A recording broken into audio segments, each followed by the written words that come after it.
Today we learn the image and icon widgets.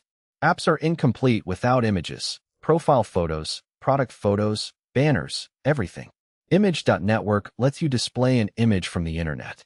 Just give it a URL and it loads.